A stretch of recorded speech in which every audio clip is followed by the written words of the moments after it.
Hi, today on Speaking of Litigation, we're discussing the practical issues surrounding when to seek and how to resist temporary restraining orders and preliminary injunctions. I'm Scheherazade Wasty, and I will be your host today. I'm a healthcare litigation and business disputes attorney in Epstein Becker Green's litigation practice, and I'm based out of our Princeton, New Jersey office.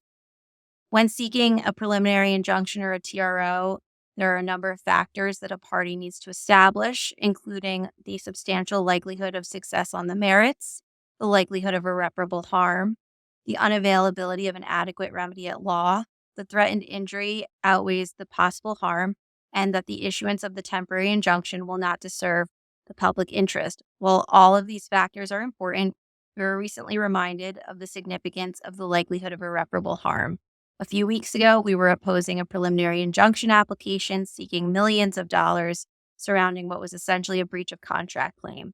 The judge in that case correctly determined that where the plaintiff's injury was limited to money damages, ordering a defendant to pay money was not appropriate on a preliminary injunction application. This was a good reminder that there must be irreparable harm in order to succeed on these motions. During today's podcast, we will be discussing the reasons for seeking a preliminary injunction or temporary restraining order, as well as what to consider when opposing these applications. Before we jump into our discussion, if you like the information we're sharing today, please subscribe to the show. Speaking of Litigation is available on YouTube and wherever you get your podcasts. Joining our discussion today is Jonathan Brollier, a healthcare litigation and business disputes attorney out of Epstein Becker Green's Columbus office. Hi, Jonathan. Hi, Cher. And also joining us is David Jacobs, an employment and commercial litigation attorney and the managing shareholder of Epstein Becker Green's Los Angeles office. Hi, David. Hi, Cher. Deciding when to seek or oppose preliminary injunctions and temporary restraining orders is a complex dance requiring a strategic approach from both the client and their attorneys. When filing these applications, it is important to understand your client's objectives and ultimate goal. Since these tend to be done on an expedited basis, it is really important and good to have a plan and team ready to go. So David and Jonathan, we'll start with a question for both of you. When have you filed preliminary injunctions or TROs, and what were you trying to achieve on behalf of your respective clients? I filed them to preserve evidence, to stop trade secret or confidential information theft, to stop violations of either building codes or healthcare laws, and I filed them in connection with corporate rating of employees for those jurisdictions that will permit that. And Jonathan, what about you? Very similar circumstances to what David's described. We also see them used in situations involving construction where perhaps someone's building a building on property they shouldn't be, where money damages wouldn't be sufficient to repair the harm, or other sorts of cases where really you can show irreparable harm. That's what these cases boil down to. Being able to show it quickly is the key. So whenever there's a harm being done where money alone won't make the wrong right, is perhaps a situation where you should be considering injunctive relief.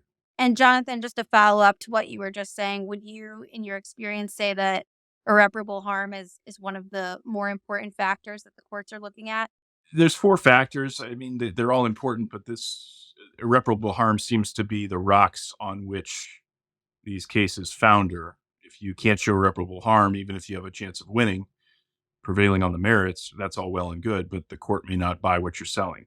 So really having a cogent ability to show what the irreparable harm is, and then a pretty narrowly tailored request for what you're asking the court to enjoin, rather than being too broad or wide-ranging. Think about making your request, making the injunction specific. Got it. And David, are there particular types of cases where preliminary injunctions and temporary restraining orders seem to be more frequent? Well, certainly in the trade secret area, also in the trademark area, they're very frequent. And another question for both David and Jonathan. What's your strategy in filing these applications? Really having the facts as clear as you can get them is critical. One doesn't want to make a misstep or make a representation to the court in your filings that then turns out to be mistaken after you talk to more employees of your client. And this can best be achieved by having frequent open communication. These things happen on a short time frame. So you need to have the right people with the client, ideally all together talking to you so that you can quickly get to the bottom and figure out, um, while someone might perceive that they're being harmed irreparably, if their colleague can't back that up or has contradictory facts, you want to know all of that at the outset as you get your ducks in a row. I just want to underscore it is important to get everybody on the phone that has the relevant facts at the same time. So we're sure that one of our witnesses isn't going to contradict the other. So it helps getting the story straight and everybody's on the same page. And a follow-up question for both of you, is this a good instance in which you would need your legal team together that you have worked with before, so since you're moving on multiple fronts at once? Absolutely. My experience is that having at least two, probably three or four people who you've worked with and you trust and who you can collaborate with is really important. You might have a team of two people writing and preparing the filings, but then you might have someone obviously liaising with the client, gathering all the facts, talking to the client and their leaders about what are the strategic objectives we're trying to accomplish here. What bad behavior are we trying to enjoin? And then mustering all the facts together. You might have somebody else, talking to the bonding company. And David, could you tell us a little bit about using injunctions in aid of arbitration and your experience with that? Sure, we've used that many times. It's often the case you'll have an arbitration agreement for any disputes, but most of those agreements, most of the ones I've seen, do carve out an exception if you need to get equitable relief from the court. And we've done that in cases of trade secret theft, of corporate raiding. We've gone in to seek a TRO because you can't really wait for the arbitration to get the immediate relief. Now, while arbitration providers like AAA or JAMS may offer injunctive relief, they're not going to do it as fast as the court, and you really can't wait. If you wait too long, you're not going to have much left to adjudicate. So you need to preserve the evidence. You need to get what you can get from a court, and then you can proceed, at your leisure with the arbitration.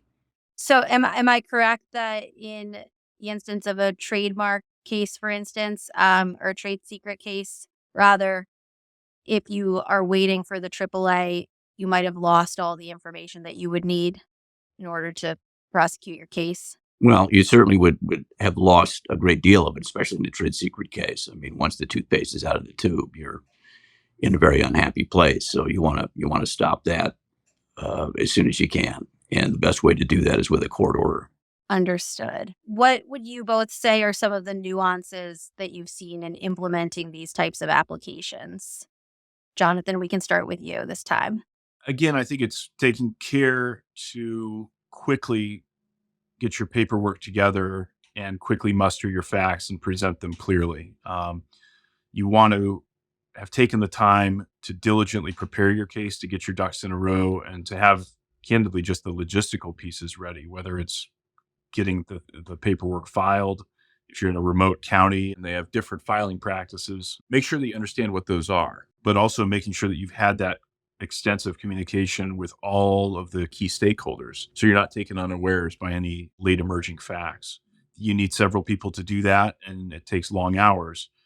The other side of the coin is if you take too long to get your ducks in a row, then very easily the other side can say back to the court, well, look, this isn't really a matter of irreparable harm. They've taken so long to come and present their matter. Just let the lawsuit proceed on an ordinary course. And also, is this a situation where you want to be thoughtful with the client as to what exactly we're trying to stop? You do, and that just goes into careful drafting of your order to show cause for your temporary relief. You want it to be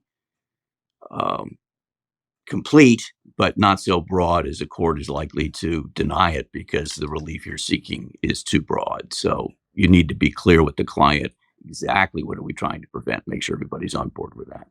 And the specificity requirement is important, even if your trial court grants you all the injunctive relief that you sought. If your request was overbroad and not specific, I was just reading a decision from an appellate court here in Ohio reversing a trial court's granting of injunctive relief for the reason that instead of enjoining only a couple of provisions of a statute, the trial court had enjoined the application of the entire statute across the board. So again, be careful what you ask for and be specific about it. Now, David, could you talk to us a little bit about corporate guarantees from bonding companies and undertakings and the importance of those? Certainly, one of the things you're going to need to do if you're seeking equitable relief is to make sure that you have a bond at the ready. Most courts will, even if you get your TRO, will not implement the TRO until a bond is filed with the court. You should, as part of your team, not only the trial team is crafting the TRO papers or preliminary injunction papers, but you should have your bonding broker on speed dial so that you can have everything except the amount done for the bond. You're not going to know what the bond amount is until you're in court arguing with the judge about what the bond amount should be. So you can't file it beforehand. You won't know until you get your TRO, and then the next stage is arguing about what the amount should be. Then you need to get in touch with the bond broker, have that filled in, and get that filed, because your TRO will not be in effect, or your preliminary injunction won't be in effect until the bond is filed. So that's one of the things that needs to be done up front as much as it can be. And if it were to not be done, then you will essentially risk being delayed in getting your injunction. Is that correct? Right. It would be a Pyrrhic victory because you want speed. You want to stop something immediately. And if you're waiting for the bonding company to review the financial statements of your client before it will issue a bond, then you're just wasting time, and all of that could have been taken care of up front. And along the lines of having your bonding company on speed dial, you should probably also have your client's public relations team on speed dial if you're expecting media attention, correct? Absolutely. Absolutely. I mean, if what is at stake will get media attention, you absolutely have to have either the company's internal PR people or external PR people also on speed dial. And David, is there anything unique with respect to opposing preliminary injunctions or temporary restraining orders in California? Well, we do have a little wrinkle here. We're one of the few states that allows you to peremptory challenge a judge, and all you need to do is file a paper, and it's automatic if you file it correctly. So you need to be, if you're seeking a TRO or preliminary injunction, you need to be aware that that may be filed, and you may need to hunt for another judge right away if that gets filed. Or if you're on the receiving end of a TRO or preliminary injunction, you take your little 170.6 form with you, with not with the name of the judge filled in yet, but when you're in front of the judge, so you know which judge you have, you fill in the name and you file it. And then the other side has to go find another judge. And is this simply a strategic move, or have you had instances where you had other reasons for seeking the peremptory challenge? It depends on where you are. In California, if you're doing this, there can be both strategic reasons and personal experience in front of a judge. So they're not mutually exclusive. Just to be clear, you don't need to prove anything. You just need to file the paper. It's not, I mean, unless you're late, it can't be challenged. Understood. And Jonathan, is there anything unique with respect to opposing these applications in Ohio? Well, we don't have an analog to what David's described with peremptory challenges to individual judges. Ohio's Rule 65 tracks the federal rules. The burden that you have to prove is with clear and convincing evidence as to the four factors, including the irreparable harm.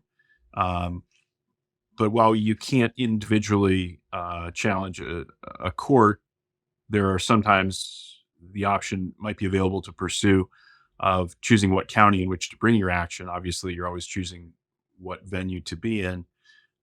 Some counties in Ohio have as few as one common pleas court judge. And so if you think that your case might be well suited to a particular judge, at times you may have a sense of who that would be or who will hear your case. On the other hand, in larger counties, sometimes who will be in the hot seat to hear emergency motions varies or will rotate. And you may be able to get a sense of that if you do your homework down at court. So sometimes you can get an inkling as to who your audience will be if you plan ahead carefully. And David, do you have any particular applications that stand out? Yeah, a couple. We had an instance where one of our clients was being raided by a competitor, and we went into court in aid of arbitration to make sure that all the confidential information and trade secret information that was running out the door with the employees was protected. And we got that against several of the employees and the raiding company, and then proceeded along with the arbitration, which was very successful. Great. And Jonathan, what about you? Any particular applications that have stood out? Yeah, I had one that was, I think, worthy of discussion or of interest. In our preparations, we talked about generally being reluctant to give your opponents too much of a heads up about what you intend to file, rather sending it to them after you filed. I had one case where we were representing a governmental entity, a school district that had agreed to certain incentives for a real property developer who was developing a big mall. And in exchange for receiving the incentives, the developer had agreed not to file any administrative actions to reduce the value of the mall once it built it. In other words, it promised that its mall would always be worth at least, let's say, $90 million. And that was important to the school district because it had issued bonds, and the stream of income from that tax revenue was securing the bonds.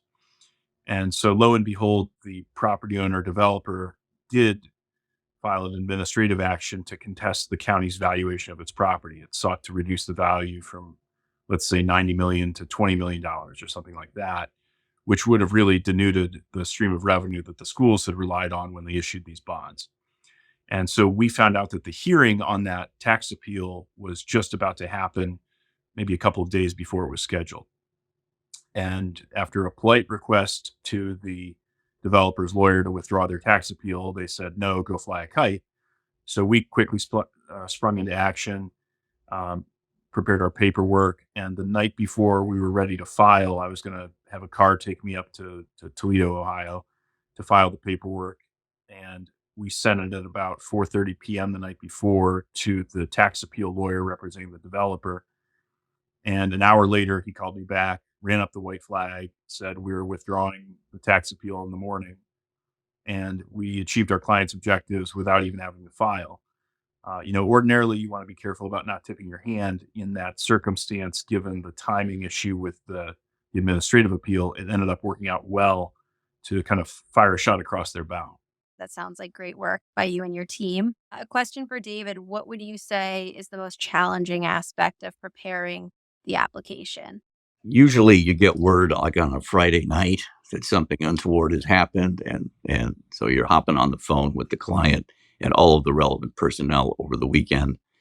For some reason, it always happens on a Friday night, and the most challenging part is getting everybody on the same page at the same time quickly. So the declarations or affidavits can be done, um, and done correctly. Everybody's on the same page in terms of what the facts are. So that's the hard part, obviously. Also, again, with respect on making sure that you have somebody online that you can get a hold of even over the weekend if you need to.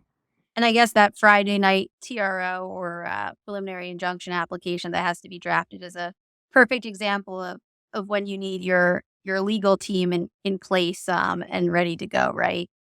Not only your legal team, for those of us who've been doing this a while, we have, I don't want to call them forms, but we certainly have templates that we can use, that are, that need to be fleshed out, obviously, because the facts in each case are different. But it's always good to have those templates so you're not starting from scratch.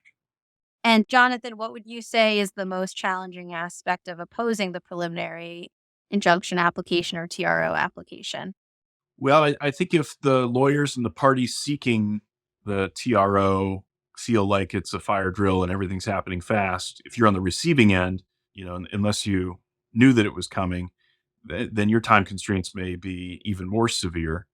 You need to quickly muster the client, the stakeholders, the people who have actual knowledge of what went on, and then muster your response to what you know is coming. Really, the time compression can be the most challenging part. And I suppose, Jonathan, when you're opposing and you're on a compressed time schedule, this again is a great time when you need 24-hour access to your clients, employees who are involved in whatever's going on, right? Yeah, that's exactly right, Cher. I mean, this is not the time to let the client put this matter on the back burner. So again, it emphasizes the importance, as in all litigation cases, but it really sets it in stark relief that you need access to information, access to employees, and it's not good enough that that happens in 72 hours. You need it whenever you ask for it. And so being upfront with the client at the outset about those expectations is so important. And David, have you found the outcome of preliminary injunction applications to be useful in facilitating early settlements in certain cases? Very often, if you're seeking a TRO or preliminary injunction and you get it, it often results in a settlement very quickly. On the other hand, if you're trying to get it and it's not successful, then not so much. And I guess in those instances, it might embolden the other side, right? Look, I mean, you're going to get, if you're not successful, you're going to get an order that says you're probably not likely to succeed on the merits. And that certainly would embolden the other side. So you need to be very thoughtful about going in and seeking a TRO or a preliminary injunction, because if you're not successful, you're going to get that order, and the client needs to be prepared for that. You shouldn't go in unless you're 99% sure you're going to succeed. Understood. I totally agree. And Jonathan, in your experience, what are the biggest pros and cons to filing preliminary injunction applications and opposing them? Substantively, obviously, they're critical if the evidence is being disappeared or the client lists or the other trade secrets are being made off with. But I think as you think about the arc of litigation of the course of a lawsuit, a great benefit can be that these actions will set everything in stark relief very quickly. And if your side's winning, that's great. But it may also bring clarity to the other side if you have an intransigent opponent, or you have your adversary's opponent has their head in the sand and wants to pretend like nothing's happening. Everybody being called in front of the court is going to concentrate minds. And so it may be that you get a result quickly. It may be not the one you're looking for, but it may be that in about 2 weeks, you get the same degree of clarity about the outcome as you would have in 2 years if you hadn't pursued an injunctive remedy. Well, thank you both so much for your time today. And thank you to our listeners for tuning in. Thank you, Cher. Bye now. If you liked what you heard today, please consider subscribing. Speaking of Litigation is available on YouTube and wherever you get your podcasts. This podcast is presented by Epstein Becker Green, PC. All rights are reserved.